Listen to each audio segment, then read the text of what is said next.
level, I want to talk about how to facilitate a racial equity meeting. Top-level school administrators are doing a disservice to themselves and their schools by the approach that they use to facilitate racial equity meetings.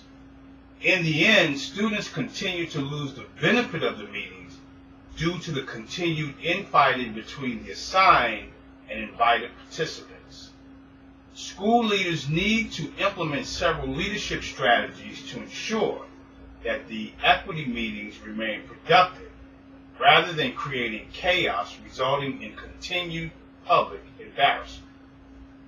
Now, a recent article titled "Change in District Mindset Over Confronting Racism Cause for Cautious Optimism," activist says, revealed that the top-level administrators at the Rochester City School District lack the leadership skills to successfully facilitate a racial equity meeting. The major participants do not agree on the focus of the meetings, which led to insults and infighting. Essentially, without the appropriate leadership process, the racial equity meetings are doomed to fail, and students of color will continue the travesty of victimization by the educational system. The activists will continue to blame the educators, and the educators will continue to blame the activists, parents, students, economics, and the community. The racial equity meetings will come to a halt due to the top-level administrators holding the financial strings and the legitimized bureaucratic power. Now, top-level administrators must begin with a written agenda. An agenda should outline the goals and schedule activities for the racial equity meetings. An effective leader creates an agenda with activities that support transformation of the organization. The primary mistake made with the agenda is that the activities focus on discussion rather than a transformation process. The first natural activity on an agenda for the racial equity meetings is introductions. The effective school leader will request that each participant provide a little background about themselves as well as what they expect to accomplish in the racial equity meetings. Now, the next step is the most important. The leader must now initiate a process that garners the energy of all participants in a positive direction.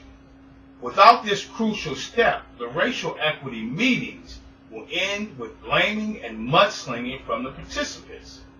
The effective leader must utilize a shared vision development process.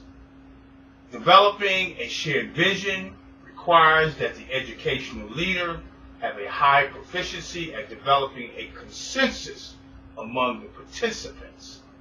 A consensus decision is not a unanimous vote for an idea, majority vote, or achieving total satisfaction of all team members.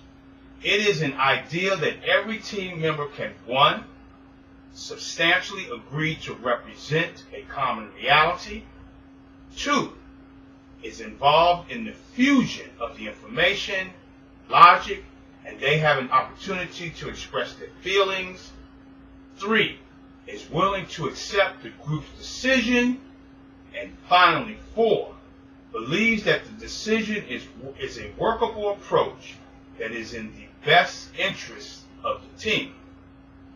Consensus is necessary to ensure that the participants have an equal opportunity to speak, to listen to each other, and to build on each other's ideas, and to reach well-considered conclusions that hold enough agreement to enable the whole group to move forward together for the success of the racial equity meetings. The team has reached a consensus with each member when each member can say, even though the decision may not be exactly what I want, I can live with it and support it.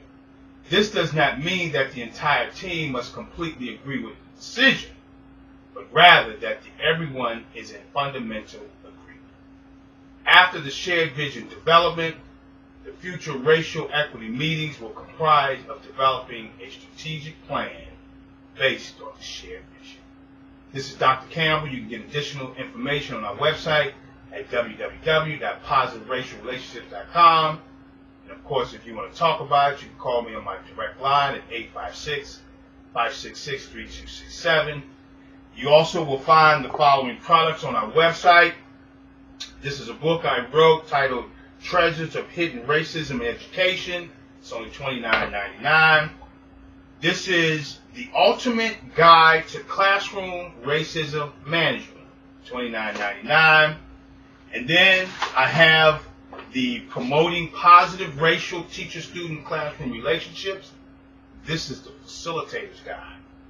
And then the textbook that goes with the Facilitator's Guide, Promoting Positive Racial Teacher-Student Classroom Relationships. And then, of course, to let you know that there is a curriculum, this is the workbook for Promoting Positive Racial Teacher-Student Classroom Relationships. Thank you very much and have a great day.